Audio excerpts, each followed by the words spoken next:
Who is the Bunny Man? In 1902, a bus carrying a group of mental patients crashed on the way to the prison. All the inmates were captured except for one, Douglas Griffin. He was a man obsessed with rabbits, and as the weeks went by, dead rabbits began appearing all over the woods. But it didn't end there. People reported seeing a man in an Easter bunny costume lurking around town. He would interact with innocent children only to break into their homes and slaughter their parents with an axe before kidnapping them. And then one fateful night, the Bunny Man's reign of terror came to a gruesome end when he was hit by a train while attempting to flee from the authorities. Or did he?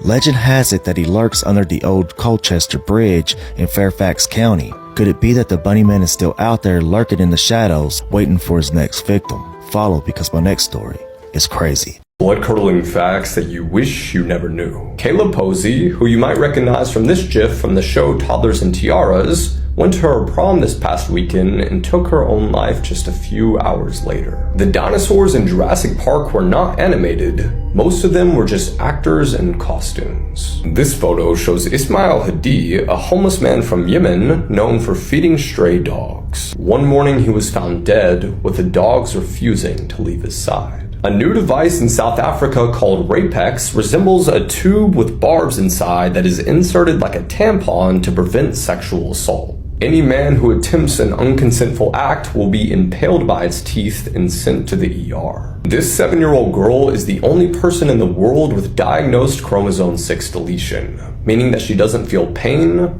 hunger, or the need to sleep. In 2016, she was hit by a car, dragged nearly 100 feet, and felt absolutely nothing. When I was 5, I was groomed by a future murderer. My family and I had a caravan in a holiday park in New South Wales. We would go there every school holiday, and I have a lot of fond memories of this place. But other memories are not as good. The people who owned the caravan park had a son, and he was about 25 years old. He would drive around the park and collect everyone's trash in a tractor and do other odd jobs to help out around the park. Every once in a while, he would pull up when I was playing out front and ask if I wanted a ride on the tractor. Of course, I said yes, but this was also back in the day where parents would let kids just play in the street with no supervision. So one day, he dropped me off back at our van, and my dad comes storming out, yanks me by the arm off the tractor, and pulls me inside. And he screams at me saying, "You are never allowed to hang out with that boy ever again." And I start crying, and I'm saying, "He's nice, he gives me lollipops." I couldn't understand why my dad didn't want me hanging out with the nice man that gave me lollipops and let me ride on his tractor. Fast forward like 14 years, my family and I are watching TV one night when the man's face flashes across the screen. He had taken the lives of 2 people and was now serving time in prison.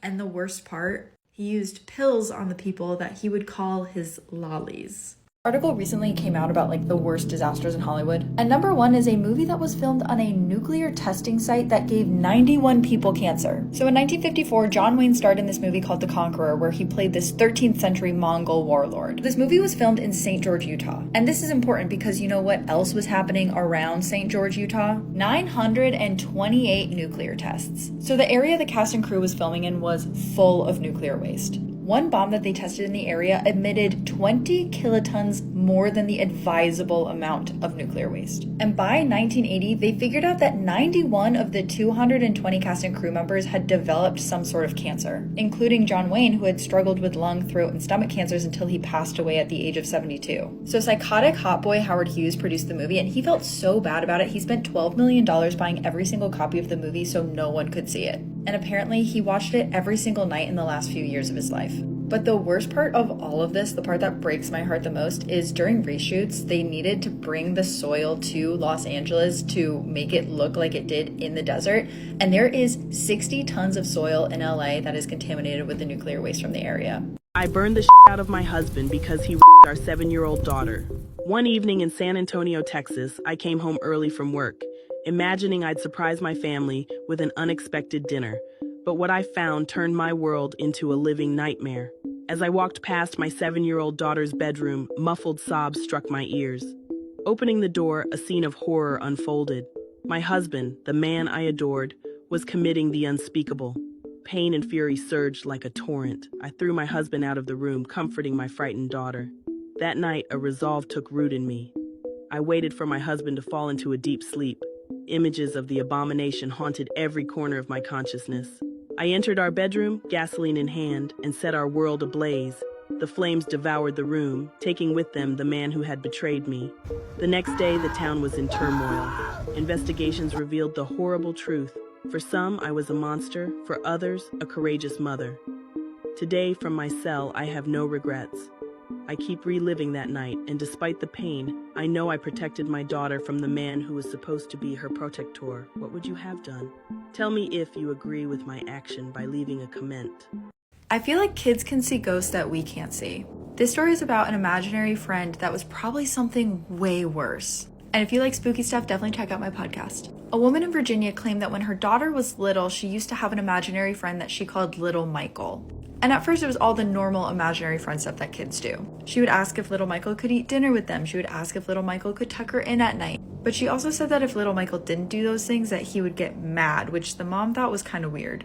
But then one day the daughter is drawing, so the mom comes over to see what the daughter's working on. And she had drawn a stick figure of herself holding hands with a ghostly child figure that was in tattered clothes. This isn't the exact photo, but the child apparently had these deep, large black eyes and was holding wilting flowers in the other hand. So the mom's a little worried and she's like, "Hey, what are you drawing?" And the daughter's like, "Oh, it's Little Michael." The mom said the daughter demanded that that photo be put on the fridge, and after the drawing was placed on the fridge, Little Michael just kind of stopped showing up as much. The mom chalks it up to a little kid's imagination, but also says that anytime there's any sound in the house, that's all she can think of. This man sent absolutely chilling text messages after his wife was murdered. 31-year-old John Wonder, who lives in Missouri, has been arrested. On the 22nd of September 2023, his boss at work was concerned. Both John and his wife worked for the same company, but on the day in question, neither of them showed up for work. The pair's supervisor ended up calling police to do a welfare check on the couple, and what police found was horrifying. John's wife Ashley was deceased.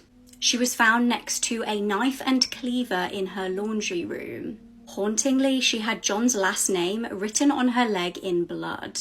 She also had a belt round her neck. The pair had apparently been going through divorce proceedings. It's reported that they have 2 children aged 2 and 4. After the murder, John's friend and sister both received disturbing text messages from him. One stated, "For the record, it's way easier and much more satisfying than you can imagine. See you around." He has been charged with first-degree murder and armed criminal action. His bond is set at $1 million. Ashley's distraught mum is looking after the children at present. This woman poisoned her ex-boyfriend's mother and then tried to frame him. In July 2015, 23-year-old Caitlin Conley poisoned Mary Yoder with colchicine. Caitlin was a receptionist at Mary's chiropractor firm, and she got this position from her son Adam when they started dating. Adam and Caitlin had a very on and off relationship, and when he no longer wanted anything to do with her, that's when she decided to get revenge. On this day, Mary suddenly felt sick while at the office and decided to go home to get some rest. She told her husband that she believed that she had a stomach bug, so she tried to sleep it off. But the next morning, she went to the hospital and went into cardiac arrest and then passed away. After an autopsy was done, it was clear that Mary was poisoned. They found that she had lethal amounts of colchicine in her system, which this medicine is only used for patients who have joint inflammation. After a few months, investigators received an anonymous letter that pointed the finger to Mary's son, Adam. And that letter mentioned that a bottle of colchicine could be found in Adam's car, which investigators actually found when they searched his car. But they believe that someone was framing Adam, and when they interviewed his ex-girlfriend Caitlin,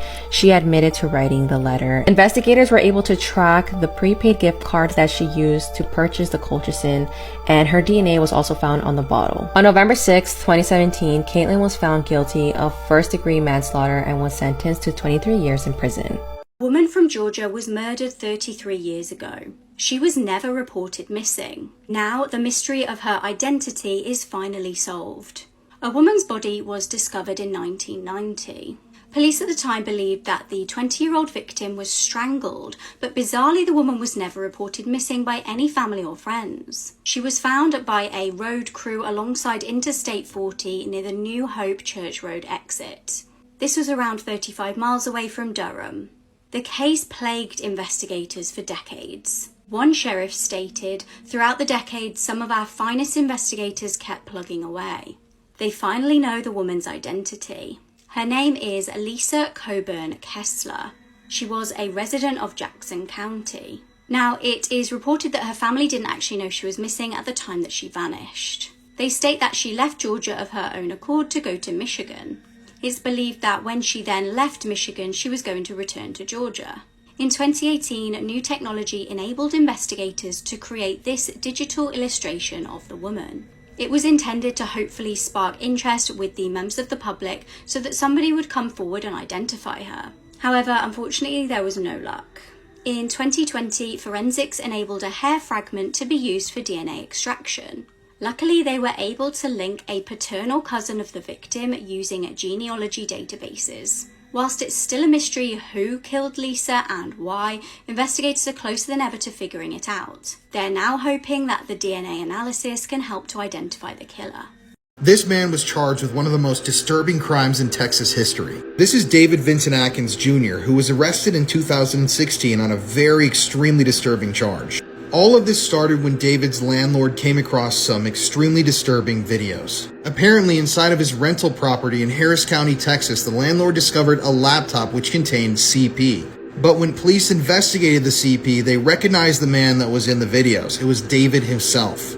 He had actually recorded himself assaulting a 3-month-old child. And like I said before, what's even more disturbing is that he didn't download these images, which is already just terrible. He created them himself. And during David's eventual trial, it was revealed that he had more than one victim. It seems that in his past, David was a very disturbed individual. When he was 14 years old, he actually was sentenced to juvenile detention for sexually assaulting his 5-year-old blood sister.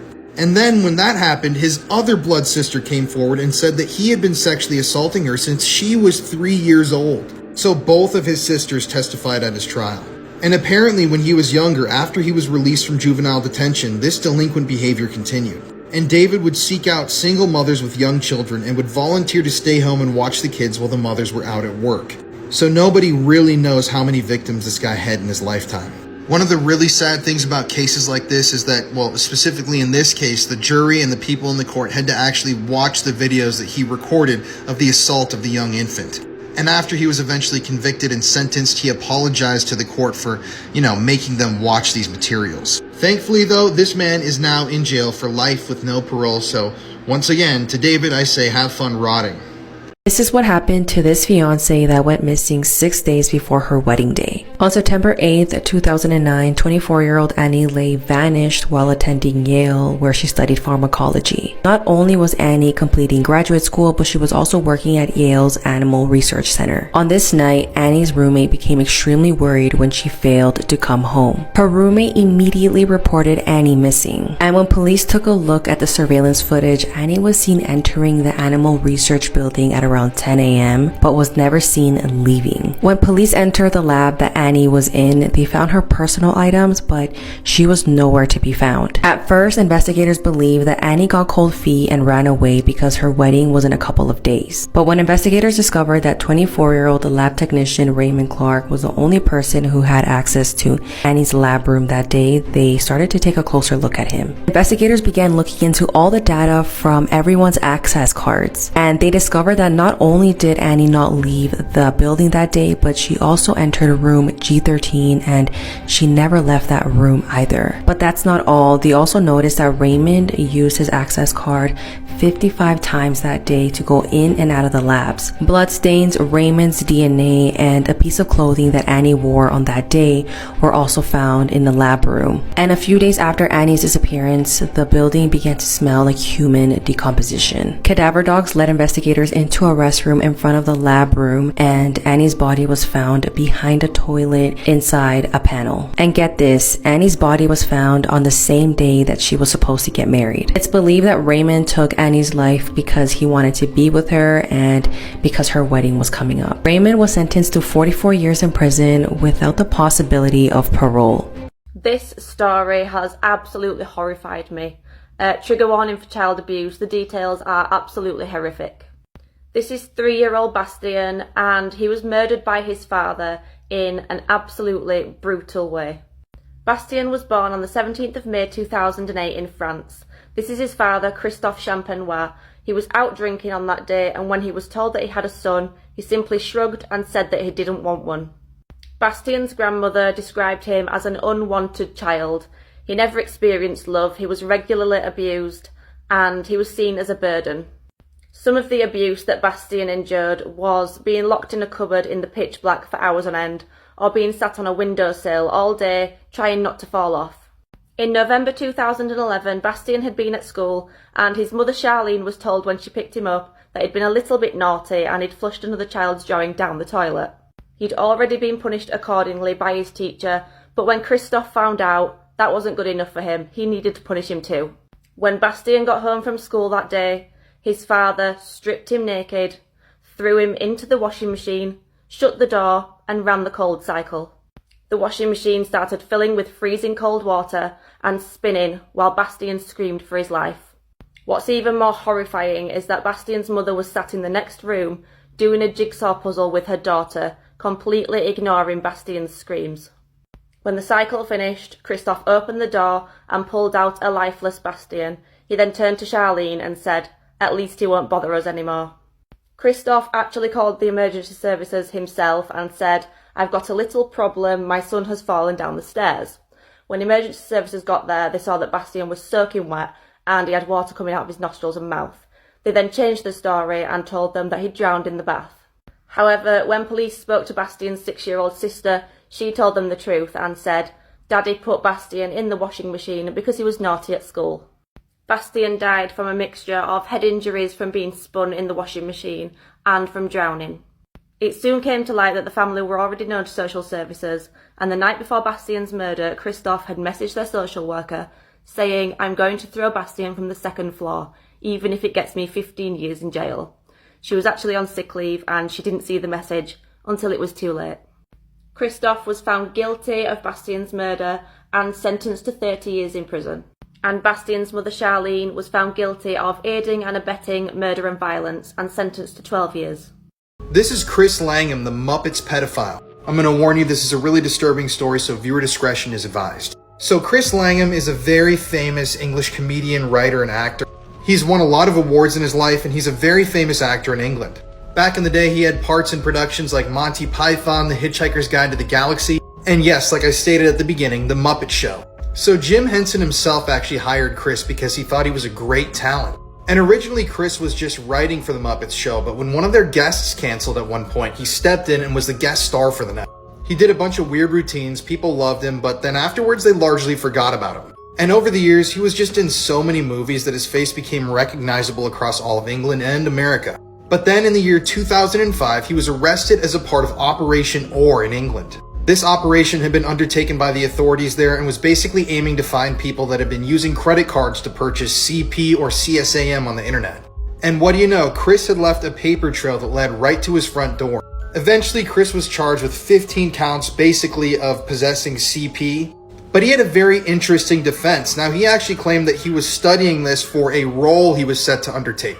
Yeah, he literally claimed that in the show that he was about to be in, he was playing a peeping Tom, so it was part of his role researching for the part that he would download this CP and study it. He was also accused by a girl who claimed that when she was 14, he began an inappropriate relationship with her. And while he was cleared of those charges eventually, he actually was convicted for the CP possession charges. Chris was then given 10 months, that's it, in prison. But I should add this in here, the judge on the case actually claimed that some of this material that Chris had been viewing was some of the worst he'd ever been exposed to. And this is words from the judge. He said that one of the videos was 15 minutes long and quite clearly and graphically showed the sadistic torture and abuse, if you know what I'm saying, of an 8-year-old girl in London. Afterwards, when he was released from prison in 2007, he dropped off the face of the earth, but he was a very recognizable actor back in the day, and his part on The Muppet Show really solidified him in popular culture history. These people, these sickos, they just seem to hide in plain sight, and even with people like this who are so highly visible, you can never really know who a person is. Killer twins. But was it self-defense or cold calculated murder? On the morning of January 13th, 2010, 16-year-old twins Jazz and Taz murdered their mother, put her in the bathtub, and then got dressed and went to school. Nikki hadn't always been present in her daughters' lives, and they'd mostly been raised by their great-grandmother Della. Della said that Nikki's presence was sporadic in her daughters' lives and that she flitted in and out when it suited her. But in 2007, when they were just 13 years old, she requested custody. They immediately clashed, and the twins found their mother's attempts to control them hypocritical. Arguments soon led to physical altercations, and this led to juvenile court and counselling for Nikki and her girls. This then led to them going back to their great-grandmother's care. Nikki again requested custody, and they were soon placed back with her on January 5th, 2010.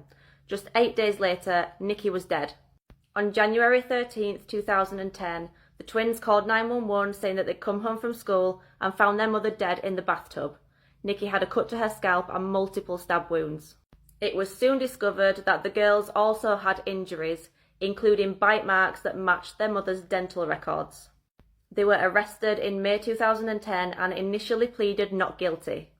However, after being offered plea deals, they both confessed. It wasn't like it was a fight on the street. It was more of a fight to somebody die. And she trying to hit us with the pot. You know, she just threatening us and everybody yelled. Everybody's yelling. We all is mad. I had took the pot from her. This when she had grabbed and I kind of turned like you said, get back. But she didn't keep the knife in her hand. My mom is winning that battle with the knife or whatever. So I picked up the pot and I hit her with the pot in my chest. Like I said, I'm not that big, so when she bit me, she latched on to me, and I'm trying to get her off of me because it hurts. I'm trying to punch her, I guess, and I think they had stabbed her. Just stomach. I think I picked up a knife and I stabbed her. They wasn't cuts like they were deep, cause I couldn't bring myself to do it. You had about a hand? Yeah, I think I was at the top. And Jazz had her feet. Yeah, she was heavy. What did y'all do? They put her in the tub. What are you saying to her? I'm sorry. I told her I was sorry. I wished it didn't happen like that. I wish I could have saw something else to do. They both pleaded guilty to voluntary manslaughter and received 30 years in prison. Their projected release date is May 19th, 2040, when they'll be 46 years old. Let's talk about what happened to 14-year-old Ava Wood. Ava was from Baldwinsville, New York, and she was on the 9th grade honor roll list, and she was the MVP of the JV girls soccer team. On January 20th of this year, around 8:30 a.m., Ava's mother had called the police department asking if they could do a status check on Ava because she did not show up to school that morning. She stated that Ava was at home with her father, and her father was depressed, and she stated that the night before they were on the phone together, and he had said, "This is how it ends for us." Ava's mother had given the police officers a key to get into the house, and when they got into the house, they saw Ava and her father in 2 separate bedrooms. Both of them had gunshot wounds, but the father's wound was self-inflicted. This is a very devastating case, and we may never know why Ava's father did this to her. Many prayers to Ava's family and friends during this very tragic loss.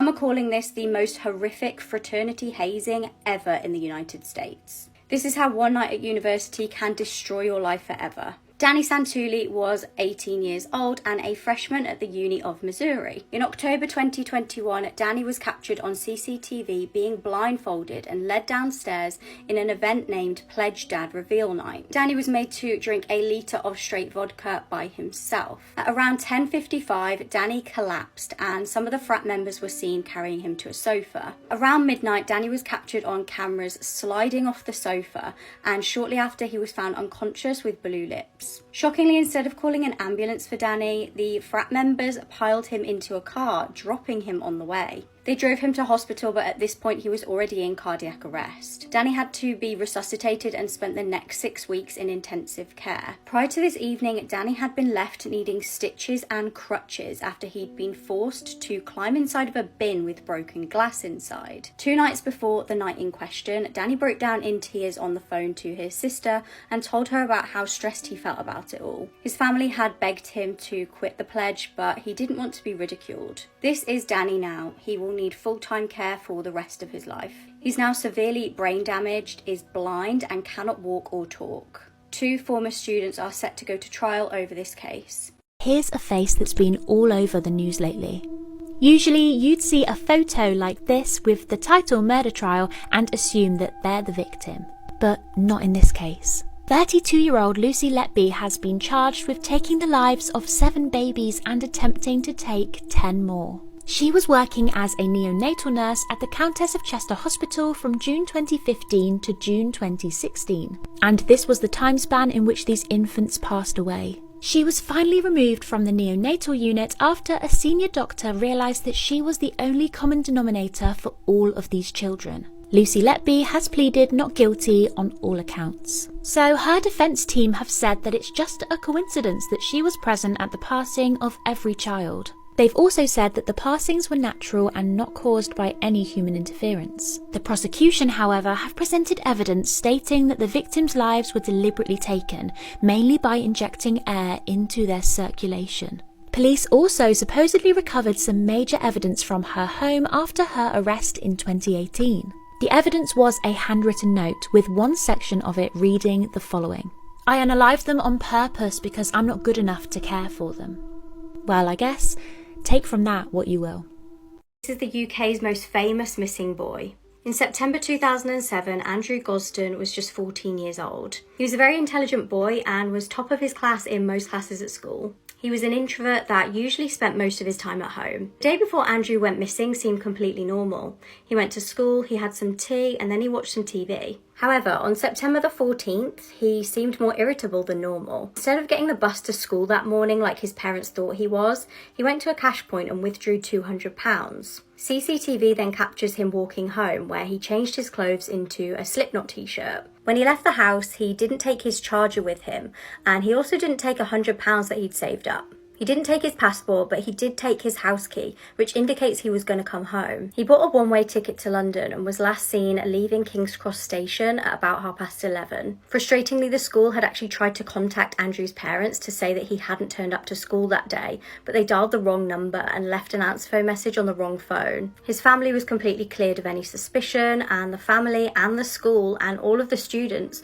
went to London and they were handing out loads of flyers. Weirdly, a year after this incident, a man came to a police station to say that he had information about Andrew. Now, the police station was unmanned, so the person spoke to this man just over an intercom system and sent a police officer down there. Mysteriously, by the time the police officer arrived, the person had vanished. This is what Andrew might look like now, just being the age that he may be if he's still alive. Theories about this case is that he may have gone to London to meet up with someone or go to a concert. Was he lured there by somebody with bad intentions, or was he just going there for the day, gonna come back, and was at the wrong place at the wrong time and somebody did something bad to him? In 2009, the family paid for a search of the River Thames to try and find some sort of closure. The search did find a body, but it wasn't Andrew's. The most up-to-date information that we have on this case is that 2 men were arrested on suspicion of kidnapping Andrew, but they've actually been released.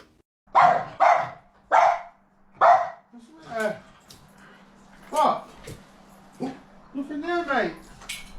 Look in there. What? Look in there. A case that ended with a shocking twist. On the 19th of February in 2008, 9-year-old Shannon Louise Matthews was reported missing by her mother, Karen. Shannon was last seen at 3:10 outside of her school, only half a mile away from her home. By the time Karen called 999, it was 6:48 p.m. in Dewsbury, West Yorkshire, and Shannon still hadn't returned home from school. Within hours of her disappearance, a massive police search began, ultimately involving over 250 officers and 60 detectives. Hundreds of neighbours, friends and family joined Karen Matthews in the search for her daughter. Karen made TV appearances begging the public to help her find Shannon alive. The Sun newspaper even offered a £50,000 reward to anyone who could provide information that helped with the investigation. But after 20 days of endless searching, Shannon was still nowhere to be seen. That was until the 14th of March, 24 days after she was first reported missing. Police had finally located Shannon, and she was alive. For 24 days, she had been hidden in the base of a bed in a flat belonging to a man named Michael Donovan. And Michael Donovan was the uncle of her mum Karen's boyfriend. So it turned out that Shannon's mum Karen was involved in her daughter's kidnapping all along. She had concocted this abduction plan hoping to claim the reward money after her daughter's safe return. Shannon was understandably shaken after this ordeal. She'd spent over 3 weeks restrained inside a bed, regularly being given substances as a means to sedate her. Ultimately, Karen Matthews and Michael Donovan were found guilty of kidnapping and false imprisonment, and obstructing the course of justice. But both have since been released from prison and are living under new identities. Shannon received regular therapy after the incident, later being given a new identity and being placed with a foster family.